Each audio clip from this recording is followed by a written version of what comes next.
Hello, everyone. Welcome to our webinar here at Healthcare IT Today with our partner, LexisNexis Risk Solutions. I'm John Lynn, the founder and chief editor at Healthcare IT Today, and I'm going to be your host for this event. Obviously, everyone's used to hopping on webinars these days, and Zoom calls will give them a minute or two to just hop on, but we're excited to have you here. We're going to be talking about unlocking patient access to data. And something that we've talked about a ton at Healthcare IT Today is that the future of healthcare is really built on the back of data. Data is going to determine your success in the future, and being able to access that data and access the right data to be able to make informed choices and personalized choices for your patients, for your patient population, is going to be key to your success. So hopefully today we're going to be able to help you in your organization, whether you're a healthcare organization or a health IT vendor, life science company, whether we can help you be able to access the data and be able to leverage it to improve your organization. So thanks so much for joining today. A few quick logistics too. If you have any problems or issues, there is a chat. You can reach out to our host at Healthcare Scene. We can help you if you're running into audio issues or anything like that. Also, feel free to submit any questions. We'll definitely be interested to see what people want to know, what the questions they're asking. So feel free to submit those, and we'll make sure, whether if we don't address them in the webinar itself, we'll definitely reach out after and provide some answers to those questions. So thanks so much for joining. Let me introduce our speakers. First, I already talked about myself. I'm a moderator, and I'll be leading a panel discussion after the webinar presentations. And then we have two incredible presenters today. First is Jonathan Shannon. He's Senior Director of Interoperability Solutions at LexisNexis Risk Solutions. Jonathan's got some incredible insights and perspectives to share. You'll be seeing those shortly. And then Elizabeth Rose. She's Director of Data Strategy and Partnerships at Clarify, which is going to be an incredible case study for those that want to know, how do you leverage data? Clarify and Elizabeth and her team have really done some incredible work with data and being able to help healthcare organizations leverage that data in really meaningful ways. So she's going to be able to share that. So if you look at the agenda for today, just briefly, first we're going to hear from Jonathan. He's going to be talking about all things interoperability and give it a feeling for why it matters and how it's evolved as well. So we're going to learn a lot about that and how you can leverage that data in your organization. And then, like I said, Elizabeth will be speaking, kind of a patient journey as part of the equation and providing a customer case study for you to see how this can work in actual practice. Then after those two presentations, we're going to have a fireside chat. We'll all moderate with questions, discussing what was presented and also diving into a little more detail. And then, of course, after that, we encourage you to take part in our post-event survey so we can know how we did, how we can improve, and be able to help you and your organization. So I think that's about all. We'll flip it over to you, Jonathan, if you want to start off. Wonderful. Thank you so much, John. And thank you everyone for being here, and appreciate you taking the time to come and listen to what we have to say, and I look forward to an engaging discussion. We're going to actually start this discussion with a couple poll questions, and they're going to come up on your Zoom, and you can answer them directly there. But you can see it on the slide here. It's what is your level of knowledge when it comes to patient access data? And that's as defined by the CMS rule, interoperability and patient access final rule. If we just want to get a gauge for where people stand as it relates to this. And so if you can go ahead and enter that, we'll probably take a couple seconds to let people fill that in, and then we can move on with the next question.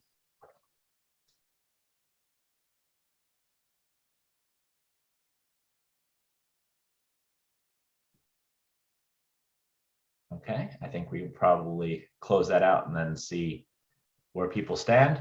Okay, great. So it sounds like we don't have any experts, which is to be expected, but a good working understanding and some novice. So hopefully this will be a good discussion to help bridge some of that gap of understanding and how this data can be used. Okay, perfect. The next question is this one, right? Do you currently struggle with accessing patient data on behalf of your members and patients? We all know that the HIPAA world makes accessing patient data somewhat difficult, but I'm curious to see if our audience here has a good ability to access that data to make meaningful impacts on their members. So we can go ahead and answer that question. That'll give us a good perspective here.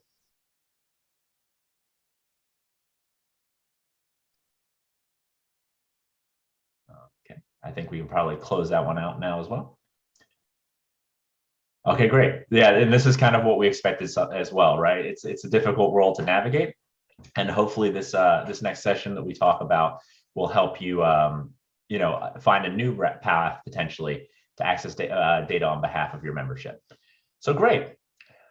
So what are we here to talk about today? We're here to talk about interoperability. And so if anyone like me has been in healthcare for quite some time, interoperability has been a word that we've always used, right? We are interoperable is something that people say, but let's just define what that means and as it relates to this new regulation. And so interoperability is the ability to securely exchange electronic health information without special effort on the part of the user. That is how the mandates that have come out as associated with the 21st Century Cures Act have defined it, right? The mandates from and the rulemaking from CMS and ONC. Interoperability can mean a variety of things, but that's what we want to focus on today. And so why are we talking about that? Because in 2016, Congress overwhelmingly passed the 21st Century Cures Act, right? Which was to drive electronic access exchange and use of healthcare information. And when I say overwhelmingly, I don't mean like 55 to 45. This was 95% of all of the senators voted for this, which in today's environment seems completely, completely crazy, right? So, but really, and also the senators that voted against it actually really only did so because of other aspects of the rule, not because or of the law, not because they actually objected to the electronic access. Everyone sees the value in this. I mean, similar to how we had that poll question, you know, there is struggles to get data that is meaningfully impactful. And so these regulations were designed to promote patient control and support informed decision-making and make the healthcare system more efficient. As we all know, the healthcare costs are out of control. And really part of that is being able to drive meaningful insights that can help people. And so what this rule did is laid the pathway to what we call patient access APIs. And it's superior in many ways from legacy interoperability that we talked about, because it's mandated by the governments. There are very strong standards associated with better technology. And actually, this is the one that fundamentally changes the game, which is patient consent drives the flow of data. So as opposed to BAAs and law, you know, legal documents being in place, really what this says is if a member wants, if a patient wants access to their data that's being held by an entity that is covered by this law, they need to release it to that patient and anyone who works on their behalf. And so what's the difference between these two? And so legacy interoperability, you had EMR data, it's very fragmented, it's all over the place, it may not be complete. There's lots of different formats. The latency can be weeks, right? Like there's no mandate about how quickly this stuff needs to come. The joke that I always use with people is if you exchange electronic information, you could send a carrier pigeon with like a little thing attached to their ankle, an ankle monitor, and that would still count as electronic exchange of information. As I mentioned before, the BAA would be required, and you have to match the patient, right? So if you submitted a request for Jonathan Shannon's health record, well, which Jonathan Shannon? Is it John Shannon? Is it Jonathan Shannon? Is it Jay Shannon? Do they live at this address or that address? And it made things very complicated. This new law creates this patient access API, which is fundamentally more holistic and superior because it includes payer data, so claims, medical information, clinical information, pharmacy information, everything like that. And it comes in a uniform standard called FHIR. It immediately comes out, the latency is 1 day as opposed to at most, but it is an API call, so it could be instantaneous. And then the data flows with the consent of the member. And because the member is consenting to the release of information, you don't have to do that matching on the back end. You can actually say, Jonathan Shannon, with this member ID is requesting this information, let's release that information in that format. So here's the question, here's our next poll question. And I'd really love to see where you guys are trying to focus your attention as it relates to data to help your membership. So what kind of data sources do you currently use to and access in support of your organization? And we have several options here, and this is a multiple, you can select multiple choices here. So please let us know what you think.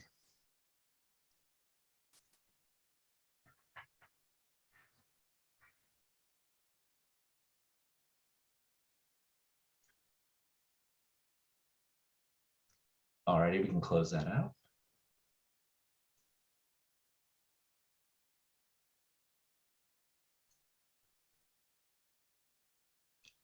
Perfect. So yeah, it looks like there's stuff all over the board here. A lot of information, a lot of people looking for clinical data, claims data, demographic information. That's to be expected. Absolutely.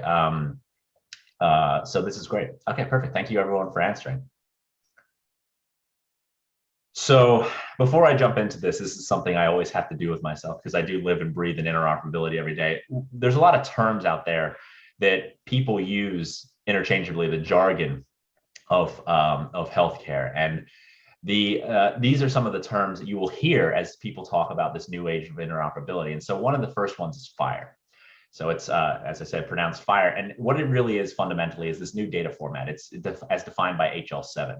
It's HL7 4.x, right? So everyone is probably familiar with the organization HL7, who's a standard setter for data exchange in healthcare. And this is really what they believe to be their strongest, most comprehensive data set. And this standard is evolving constantly with implementation guides from various industry groups that can help define not only the data sets that become available, but also the use cases for them.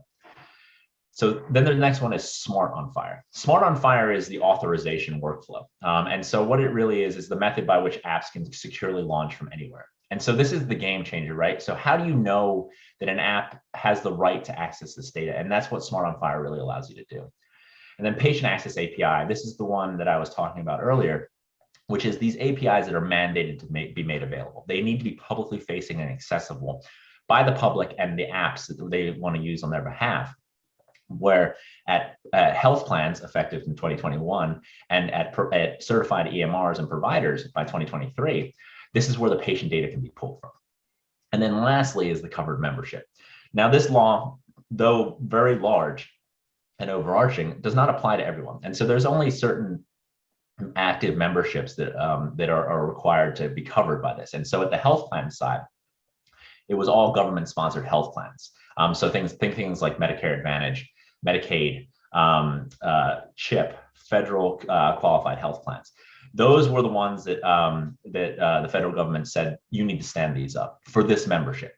Now, for the certified EMRs, they went a step further and they said, if you want to be a certified EMR, you need to make these FHIR-enabled APIs available.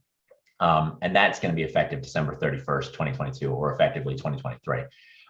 So that now you have a much broader population available to this. But keep in mind, the government-sponsored health plans that I mentioned actually do cover about 40% of the insured membership in this country. And so that's a pretty substantial lift, a data set to be available. So what is this data? Okay, we talked about patient access data. We talked about interoperability. Let's get where the rubber really meets the road. What data becomes available, right? So whenever someone goes and hits one of these APIs, what can you actually pull down? It's huge. It's a vast amount of data. It's very comprehensive, and it's more than has ever been available in the past. And this is the data that when we talked about how difficult do you have accessing this kind of data. This is the kind of stuff that I feel like a lot of people, especially people that we've talked to, are very interested in. So there's when we think about this, we think about three primary sets of data. And so there's one that is US CDI, which is the United States core data for interoperability. And this is fundamentally demographic and clinical information.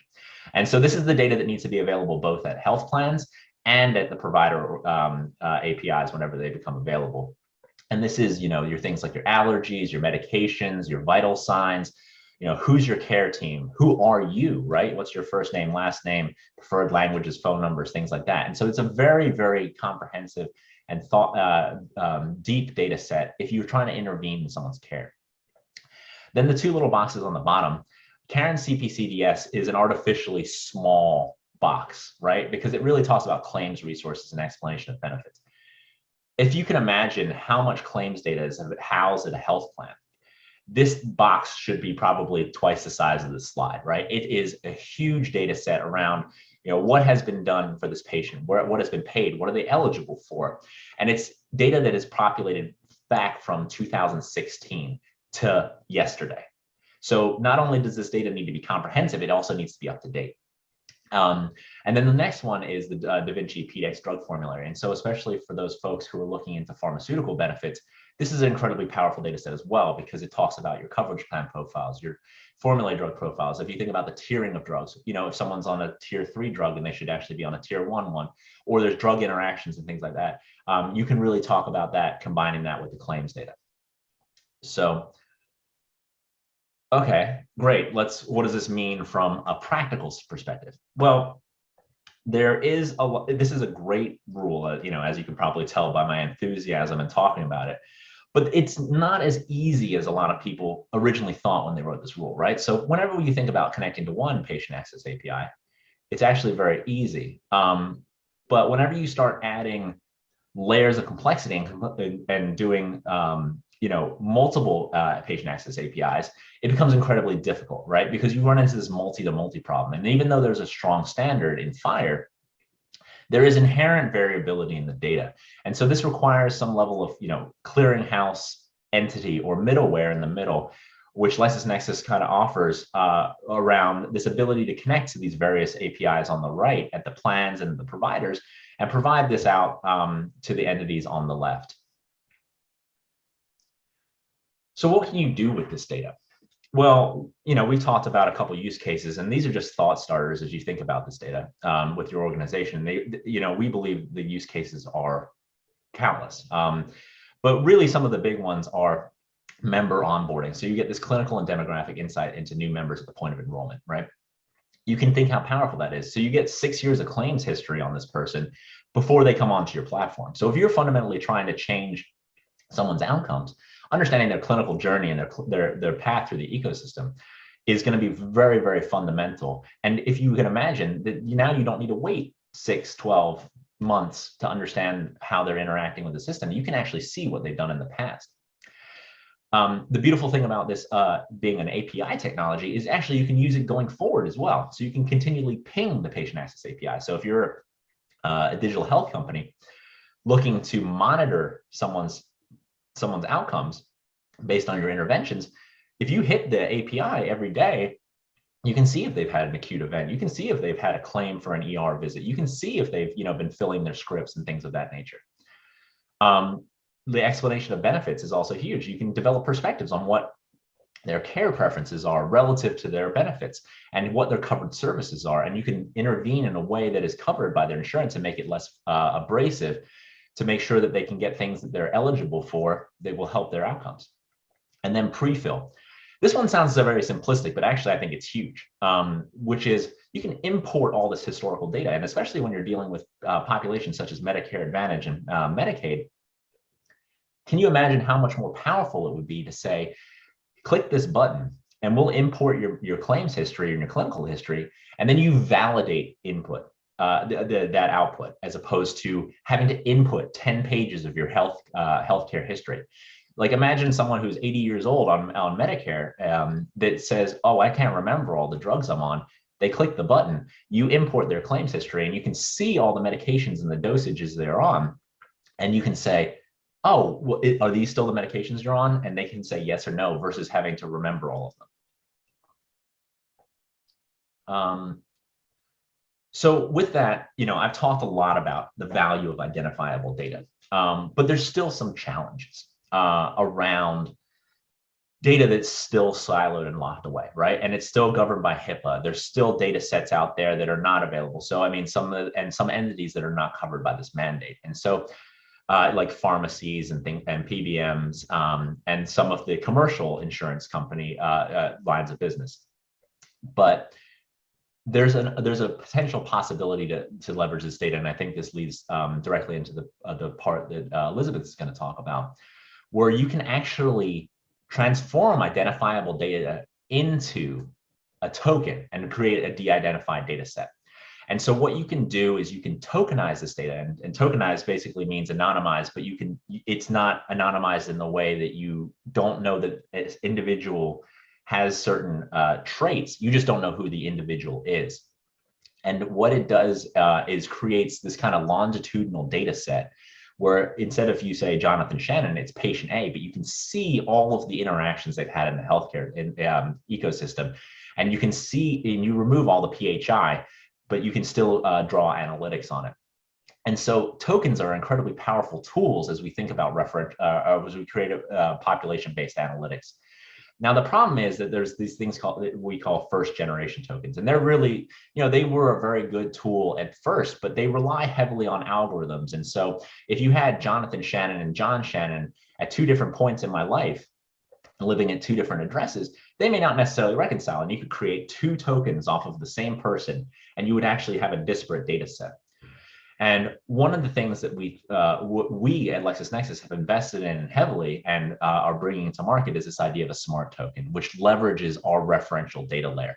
And so now you can actually reconcile all of the different versions of yourself across the different healthcare, across the healthcare ecosystem.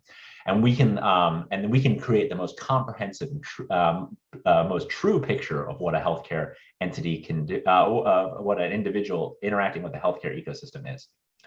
And this is called gravitas. So with that, I would love to hand over to Elizabeth to talk about how they're using this data at Clarify to really make a difference in patient populations. Awesome, thanks, Jonathan. So just to start out, Clarify really believes that the whole journey and understanding healthcare is really built on an individual patient journey and then stacking those individual patient journeys against each other to have a broad perspective of what happens both within your payer organization and the patients you're covering, within your provider organization, and then within life sciences companies and launching trials and everything like that. And we at Clarify bring together a bunch of disparate data sets similar to what LexisNexis will be doing or is doing on the patient side. And we take that data and aggregate it up so you can understand what's happening at a population-based level. So we can go ahead to the next slide and we'll start talking about Albert's patient journey. So this is Albert. Albert is our 63-year-old retired school teacher living in New Jersey. And Albert has type 2 diabetes among just his general health and caring about his health. So as we track his patient journey, we have to answer all the big questions in healthcare that we talk about are all related back to this. So who are the right doctors for Albert to see for his individual conditions, for his individual profile? From there, for thinking about his payer perspective, how can they improve their network to better treat Albert, better treat similar patients to Albert, and understand how to optimize their providers and enable them to provide better care. From that, how do you get the best outcomes? You have Albert, you have him seeing his providers, but how do you know that those providers are providing the best care? What do you give to him? How do you find the best interventions and the best therapies? And then from there, could Albert be enrolled in trials? Does he have a rare disease? In this case, we know from his basic profile he doesn't, but how can we use his data to identify if he's at risk for something? How can we identify patients like Albert to participate potentially in trials? And then you can learn everything there is to know about a patient, about the providers that treat a patient, about what's being done to them. But then how do you actually put the right incentives in place to payers, providers, life sciences companies to actually get them to change their current behavior? And again, the basis of this is all adding in everything we know about a patient at an individual level and stacking that to really be able to change the outcomes and healthcare at both a regional and national level. So we can go to the next slide and we'll talk a little bit more about what Clarified's kind of database. So how do you provide insights at scale on a patient journey at scale to make a meaningful difference in how care is delivered? So at Clarify, we use a market-leading multi-source data set. The basis of our data set is claims data, and then from that, we stack on a variety of different data types that we'll talk about on the next page, including data from LexisNexis and other similar partners, to be able to provide actionable analytics to design care programs and treat patients better. Several characteristics make our data really incredibly powerful and insightful. One is that we have a massive amount of data. We have data on over 300 million total lives, which allows us to build truly longitudinal patient journeys. As Jonathan was talking about earlier, with the tokens, we have the ability to attach different data sets using tokens to build something truly robust, but also protecting all of our rules around HIPAA and compliance, and making sure that what we're providing is used in an appropriate manner, but is also actually useful. So layered on top of our kind of operational and interaction data, we have social determinants of health data. And so we use that at an individual patient level, which allows us to make that clinical journey of a patient incredibly more robust by understanding what is leading to the behaviors of both a patient and also what may happen to a patient when they see a specific provider. A lot of that is impacted by demographic information, location of patients, who they're seeing, what access they have to care, and then a lot of those social behavioral determinants that go behind that really influence how the interactions between a patient and a provider actually happen and what those outcomes are. Again, as I've mentioned, all of our data is tokenized at the patient level, so we connect everything via tokens, which allows us to, when we aggregate information to a provider level or a higher level population level, we can do very specific case mix adjustments and create very specific groupings of our data while maintaining HIPAA compliance. In order to make our data actionable and useful, we have 12 different patents kind of ranging, which is basically how we take very disparate data sets and make them far more usable, how we clean the data, how we use models on the data, and everything like that really goes into taking very traditionally siloed sources of data, which we can talk a little bit more about later. And why we think the Clarify platform is truly top of the market is because we've pulled everything together and made it actually meaningful, as opposed to having kind of a static spreadsheet on top of a static data set.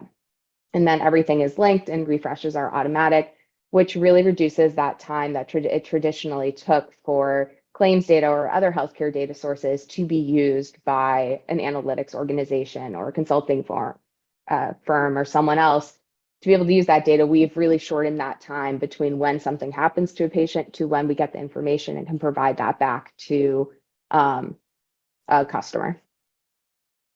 We can go ahead and go to the next slide, and we'll talk a little bit more about how we use data and what we use. So there are several examples of the data that we use to develop that 360-degree view of the patient data. At Clarify, as I mentioned, we have claims for over 300 million patients a year, and really use that as the baseline of our data and then build everything on top of that, such as the information that Jonathan spoke about before. To make the claims data more robust, we use the social behavioral determinants of health data, clinical data, drug information, and other general sources to get an understanding of the care patients receiving and the why and the reasons behind that care.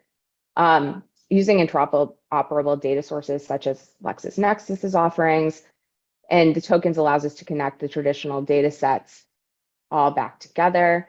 And with this massive data set, we have a ton of information to be able to train our models. And so what that allows us to do is say, if you are provider X treating this type of patients, what would we expect your patient population to do? What do we expect their utilization to be? What do we expect their readmission rate to be? What do we expect their cost of care to be? And then say for physician X, this is where we would expect you to be on a scale of providers who are providing similar types of care to similar types of patients. And this is where you are. And that information both allows providers at an aggregated level to understand how each of their providers in a provider group or at a hospital or within a health system are performing, and to direct patients to the proper physicians. It also allows payers to pull providers into their network or reach out to providers and form those partnerships and relationships with the appropriate providers to treat their patients for whatever type of care they need.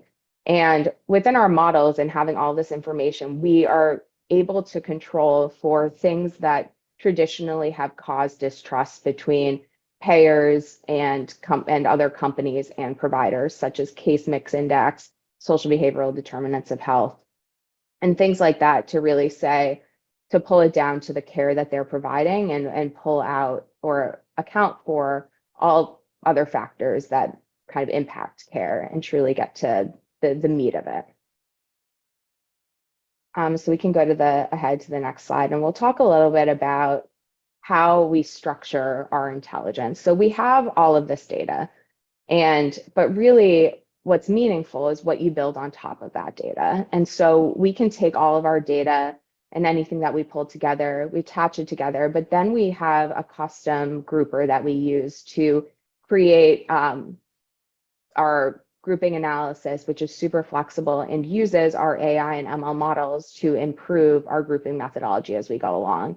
And anytime we have a customer looking for something specific, a specific bundle, a specific type of care that they want to focus on, we have really malleable and flexible grouping methodology that allows our customers to look at everything from very general and things that everybody needs to look for, and then also be flexible. I just saw a question in the box. LexisNexis is a source for Clarify, but is not the only source. We use, again, a ton of different, like over 40 different data sources that we all pull together. And then at our intelligence level as well is where we create those predictions on for patient X who's similar to the millions of other patient X's. What do we expect them to happen? What do we expect their utilization to be and their performance to be and their cost to be, which is really important when you're talking about incentivization and value-based contracts. And then what we've taken from that intelligence is trying to attach our analytics and our products to a specific workflow in our payer, provider, and life sciences customers, clients. And our products really range from focusing on like a point of care and having a physician being able to look up an individual, where to refer a specific individual, to the network analytics view and understanding who to pull into your networks, how to design a high-performing network, how to get the best value for what you're paying for your physicians and things like that. And also more kind of business and C-suite level tools to understand the overall performance of your organization. And from our workflows, we have 15 growing applications that are all built on the same base data, and we have a ton of flexibility kind of built into everything that we built on top of it, such that these applications can all be built from one data set, and you can pull disparate data sets across to multiple applications very simply and easily. So now we can pop over to a couple of case studies. So we have our first case study is a provider Hackensack Meridian Health, who also dives into the value-based care side of things. And they were really looking to optimize who they were referring their patients to. They were seeing a lot of out-of-network referrals, a lot of referring to providers who weren't Hackensack Meridian providers or affiliated providers. And so they used our Clarify referrals tool, which for a lot of organizations, they'll only have line of sight into when their providers are referring to their own providers, because once they go outside of your network and outside of your affiliated providers, you don't really have a sense of who's referring to who. But with the claims databases and clinical databases, we can see when provider X is referring to provider Y and have a much more robust view of referral patterns and help direct care to lower cost, higher quality providers, which from both a provider and payer perspective is incredibly powerful. So they used our tool to help direct care, keep it more in-house, and direct care to the right providers for the right patient, which is incredibly important and helps them grow their in-network referrals. It also helps them identify providers, high volume providers and high quality providers that they would potentially want to affiliate or partner with more closely to have more options for their patients and provide better care. Now we can go to the second business case. Apologies if I'm talking very fast. So here we are working with a large national health system who is really leveraging our value-based performance analytics. And they just really needed a single database to be able to track all of their contracts and performance across their whole population and any patient that was in a value-based contract. And so they were in multiple value-based contracts, each with its own tools, its own tracking. They were getting delayed information built on single, non-flexible, not up-to-date, very static data, which was causing them to not have a real sense of what was going on within each of the contracts, which makes it hard from both financial planning perspective and a care management and intervention perspective if you're getting information too late. So with Clarify, they had a single tool to be able to track clinical and financial performance for their provider partners and value-based care contracts. This allowed for more timely information on what the cost, quality, and utilization was, and easier data sharing across all of their partners. And one key point that we want to call out is that the decrease in latency you have between when something happens to when a provider finds out it happens or a payer finds out it happens just really helps to build trust across these different segments. If you're telling a provider something has happened or they need to change something and that happened 6 months ago, no one's going to, or there's just a loss of trust in the organization, which is really key to performing on value-based contracts.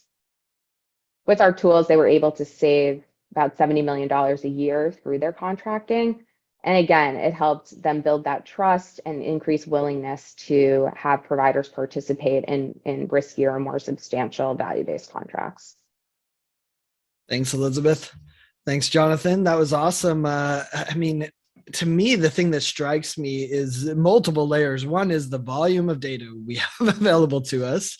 The other one is how unique the approaches can be.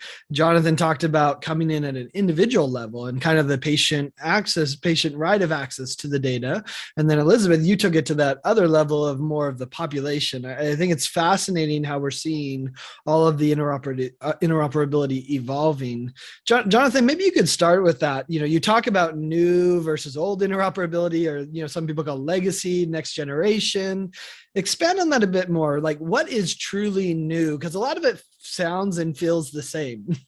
Absolutely. No, and I mean, interoperability is a buzzword. I mean, I was at HIMSS last year, and it basically we talked about how interoperability was the buzzword everywhere for everyone. And this is a very much a different world, right? Where today, or before the 21st Century Cures Act, the way the data was shared is you had to get into a business associates agreement with someone, or you had to have the right for continuity of care to click a button and say, okay, import their medical records so I can actually treat them.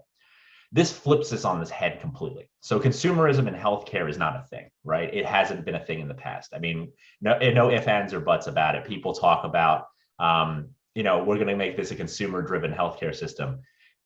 Things are driven in healthcare right now by the entities that provide care. And so with this law, you can actually have a meaningful consumer-driven healthcare system.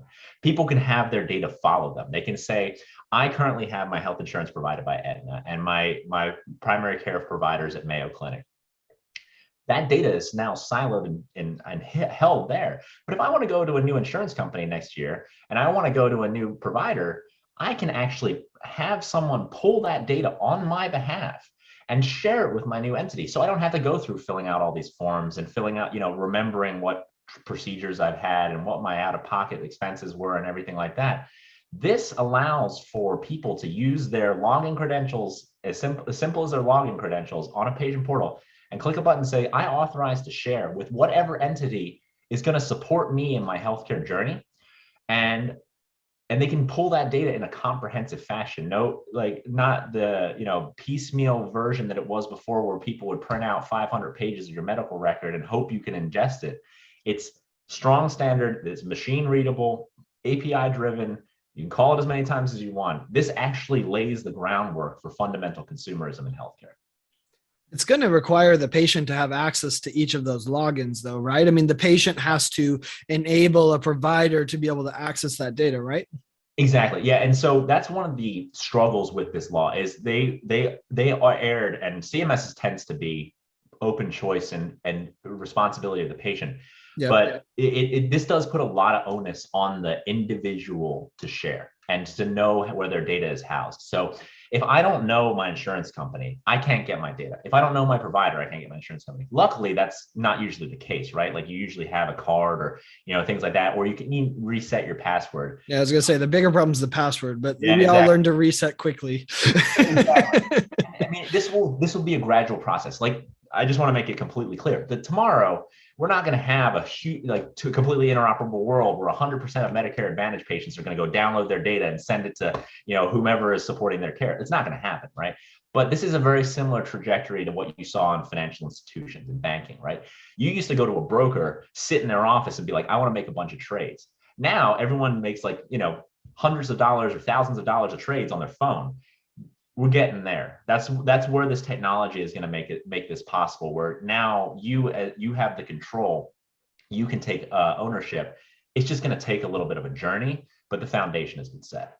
Well, I find it interesting, the LexisNexis solution in the middle that can aggregate multiple. I think we're going to see that really explode, because none of us want to have 30 different logins, but we want to have access to the information. So that makes sense. Absolutely. And the other thing, the value of the LexisNexis solution is for the entities that are acting on behalf of those individuals. You don't have to register and connect to and find all these different patient access APIs. Like, if you only need access to one, then you don't need LexisNexis, right? You can go right to it yourself, and you can write some Python.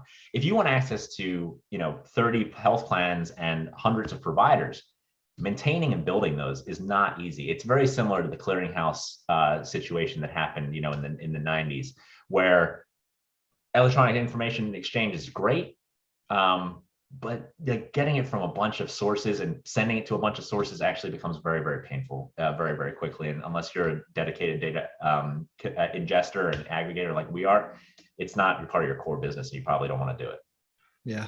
Elizabeth, I mean, you talked about some of those challenges. Obviously, Clarify, you're experts in aggregating that data. And you talked about the Clarify's analytics and insights. Like, how can organizations really use this information to drive value and change behavior, especially on things like value-based contracts? I feel like, that's going to be what's going to drive so much of this at the organization level versus the patient. Is that right? Yeah, and we agree. And I think from at least my perspective, I feel like it's twofold. There's the clinical and the change behavior for physicians, and then there's also the economic component. And from a clinical perspective, it's really getting the right information to the right people without overwhelming them with too much information, or something that you think is cool and like looks interesting when you do an infographic of it, but actually isn't interesting to a provider who needs to know something at that point of care. So our applications are meant to show those key highlights, make them digestible and actionable, but also allowing for some flexibility for organizations that do want to do something outside of the box. And our models really try to adjust for some of those common questions, so you don't keep getting asked about, as I mentioned, like case mix adjustment and things like that tend to reduce the understood validity of something that you're providing.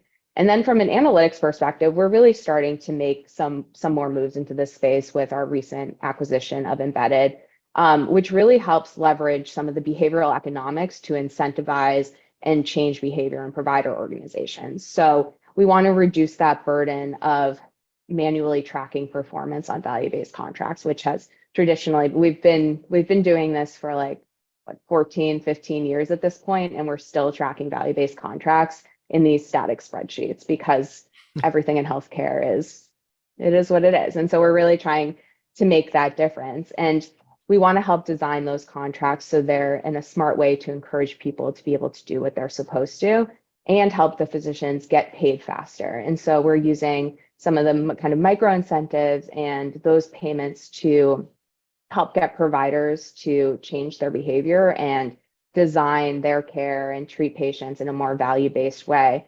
And so you have to really, again, be at the forefront, get the right information, the right payments in front of a physician or a clinician at the right point in time, and early enough that they can actually do the right behavior that you're trying to get them to do in not a retrospective manner. Yeah.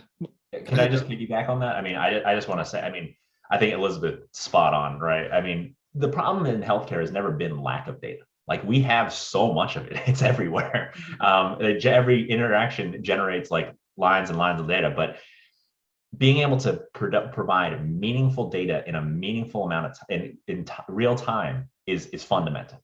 And so we're talking about new technology when we talk about interoperability. APIs have been used across the board in technology and everything in financial services for 20 years, right? Like, this is not Like, this is not new technology. It's new technology for healthcare because you're moving from things like Excel and tracking things in spreadsheets. But being able to meaningfully provide that information in real time is gonna be the crux of being able to affect fundamental change. So I can't say I agree with Elizabeth's 100%. Yeah. I mean, what I hear from Elizabeth is you don't want the generic infographic. You want the completely customized infographic that actually impacts change. I mean, maybe that's a corruption of the term infographic, right? But, it's that personalization to the population or to the individual to understand the population that's going to be needed. Is that what's needed, Jonathan, really, like for interoperability to be a game changer in healthcare? Or what do you see? What are the other big changes that are happening that we should be watching for? So the question you're asking is interoperability going to change how healthcare is delivered, or is it more like, are there like how does interoperability actually impact care, rather than, oh, it's great to talk about it and hear about it and we can do it, the data's there, but where does it really impact healthcare IT? Absolutely. No, I mean, I think the biggest thing for interoperability and how it affects care is data is, like I said, data is everywhere, right? Like there's huge amounts of data everywhere. Problem is, it's not necessarily where it needs to be. And so that's the biggest difference with interoperability. Having a means by which to securely, quickly, and meaningfully exchange data changes the game, right? So if you think, like, there's tons and tons of data held in an EMR, there's tons and tons of data held at your health plan. Can you use it all? Yeah, health plans use it and they use it really well. Providers use it, they use it really well to deliver care. But there are other companies out there, especially the audience of this webinar, that can meaningfully impact care if they could just get access to that data. And so, tracking the, individuals, intervening in their care, those kind of things is what interoperability will change, because now you don't have just data siloed at one place where hopefully if a patient walks through the door, you're going to change their outcome. Now you have it flowing to where the patient needs it to be and where they can interact with on a meaningful basis, on a regular basis. Elizabeth, go ahead. I was just going to say, just to add to that, we have so much information. We have the depth of information. We also have the breadth of information. So there's so much you can get about an individual, and probably 20% of it is actually something that a provider needs to know, and they probably need to know it, or a payer needs to know, or somebody needs to know, and they probably need to know it in some transformation of how the data looks from step one. And I think the industry as a whole has spent a ton of time trying to say, we need to pull everything together and look at an EMR and pull everything out of an EMR. But I feel like we're moving towards the step of, what do we pull, where do we pull it from, and why is it meaningful, and what do we need to do with it? And so I feel like there was a ton of focus on unstructured notes, and it's really helpful, but what are you looking for? And what question are you trying to answer? And I think by working with the payers, providers, and life sciences companies, you kind of get the sense of what they need, where you can get it from, where you pull it from in the massive interoperable data sets that we start to have. And then from there, what analytics can you run on top of that to say, great, we have all this information for all of these patients. What does it actually mean for how we meaningfully change healthcare at a more aggregated level? Yeah, and sorry, I'm going to jump back in because that made me think of something else. No, and you're absolutely right. I mean, the prime example that I used to work with Medicare Shared Saving Program, ACOs, and one of our physicians who was designated as a primary care physician for an individual thought they were the primary care physician, and they were in the eyes of CMS. But this person, when we got the claims history from Medicare, had gone to the ER 61 times in the past year and was seeing 17 other physicians. And so can you imagine whenever you're trying to intervene in their care and make meaningful difference, that is the noise outside of your office that you had no idea was happening if you didn't have access to that data. And that's exactly the kind of thing that interoperability tries to solve for in a more meaningful time, because the problem with the MSSP program is you get claims history 6 months later. So at that point, those people have, they've done the thing, and you're probably not going to be like, hey, 6 months ago, you shouldn't have gone to the ER. This kind of thing, you can ping an API and you're saying, oh, wow, they're going to the ER. They've gone to the ER twice in the past 3 weeks. let's get them in here. Let's intervene with their care. Let's do digital outreach, things like that. And that's where you can really make a difference and really make a change. Yeah. It's a big change of mindset though, right? To be able to do that versus what we've always done, which is churning patients through. So I think that's one of the challenges we see. I'm still chewing on what you said, Elizabeth, around we often have to take the data and do something to it to make it valuable.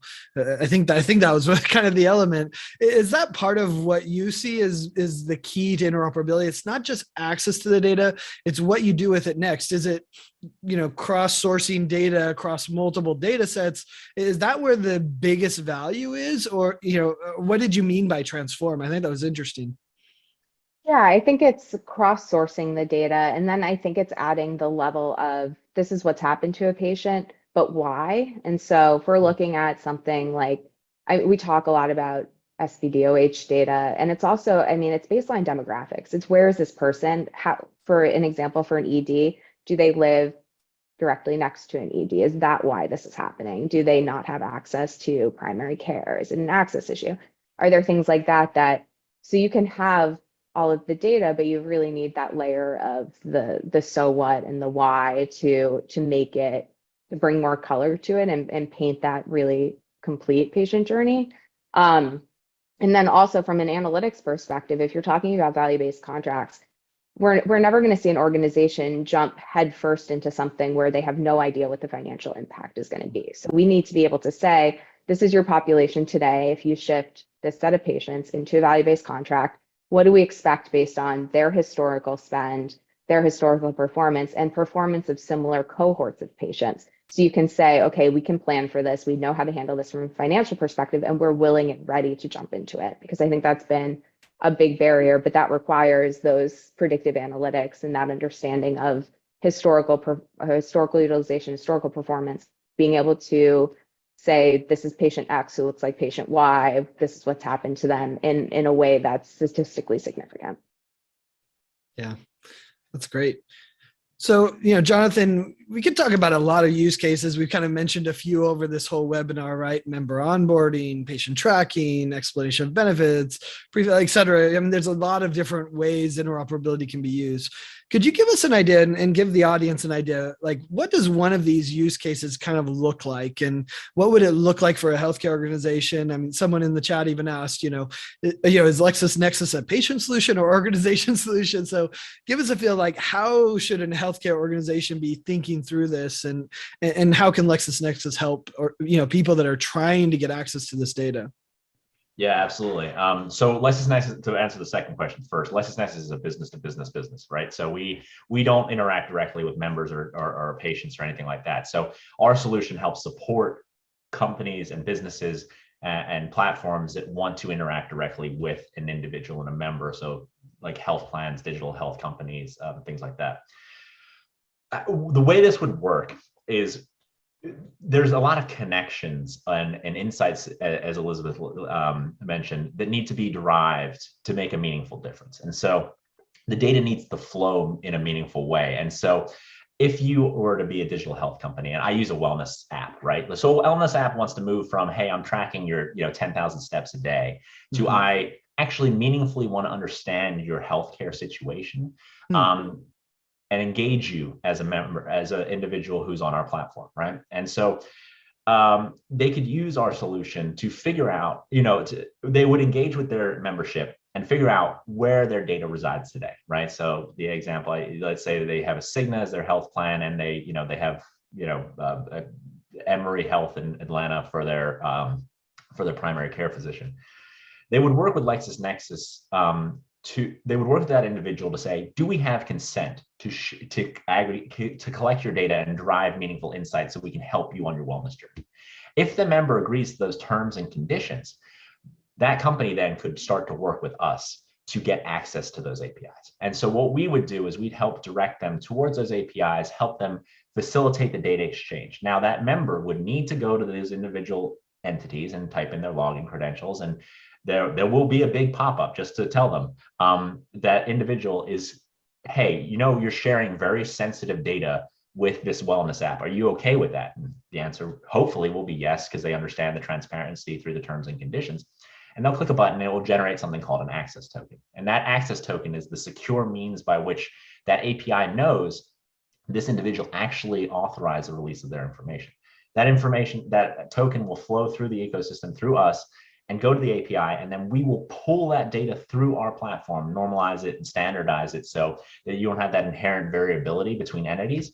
And then we will provide it back to our customer, that wellness app, so they can drive insights and analytics similar to what Clarify does for their platform. Obviously, it's different because Clarify doesn't use identifiable patient information, but it's like in that way, right? Where they can run it through their platform, run analytics, insights, say, hey, not only do I see you don't walk enough, but I see you have COPD and you have, CHF.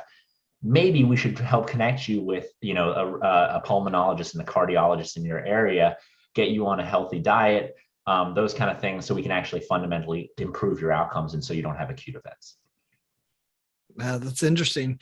I mean, what a change in mindset for healthcare organizations, but what a great opportunity. Unfortunately, we're wrapping up near the end of the time here. We haven't got to all the questions, so we'll follow up with people afterwards. But Elizabeth and then Jonathan, you want to give us some final thoughts about where is all this going? Like, what do people need to be doing now to really make sure they're following this trend and taking advantage of this opportunity to get access to this data? Elizabeth, you want to go first? Ladies first. Thanks. One, I think it's understanding what data is out there as step one, and understanding what information is useful for your organization, because that makes the entire experience of trying to get that data a lot easier, as if you have a target and know what's out there. And I think just becoming more knowledgeable on what the patient access means from a patient perspective and what will be available, and kind of bumping that up against what your needs are, and understanding how to use that data to actually make it impactful and useful. Yeah, that's great, Elizabeth. Jonathan, any final thoughts as we kind of wrap up? Yeah, and especially with this audience, the thing I would like to say is, CMS didn't make these rules, and ONC didn't make these rules because they wanted the world to keep going the way it's going. They think, John, you mentioned this, and I think it's spot on. It's such a change in mindset for the way we traditionally deliver healthcare. And a lot of these digital health companies, healthcare IT companies, have the ability to fundamentally change how healthcare is delivered, how people navigate the healthcare ecosystem, and how people can have better outcomes because of digital engagement. And so I think I would encourage this audience to think about, can you intervene? Can you use insightful data that is, modular, real time, to make a difference in your membership? And if you can, this is the way to go. This is the future. FHIR has been decided to be the standard, and it will be for the next 10 years. API-driven insight or data delivery will be the future for healthcare, right? We are a slow-moving leviathan of an industry, but it's gonna change, and it's gonna be the future. And you want to be at the forefront of that, and you want to be the ones dictating and driving how the delivery is changed over time. Yeah. Well said. Where I started, the future of healthcare is going to be on the back of the data that you have available. And to Elizabeth's point, understanding what data is needed and how it can impact care. And to Jonathan's point, leveraging these new FHIR technologies and rules and regulations that allow for access to the data is going to be key to understanding how we can impact care, which at the end of the day, I think that's what we all want, is to improve the patient experience so that they can have better care, that we can lower the costs and improve healthcare as we know it. So, I would say, if we're solving the problem of a change in mindset, the first step is understanding what's changing, what's out there.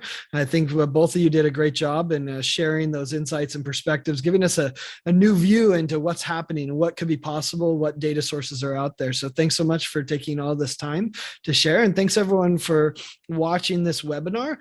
We've gotten a lot of questions. Of course, will the webinar recording be available?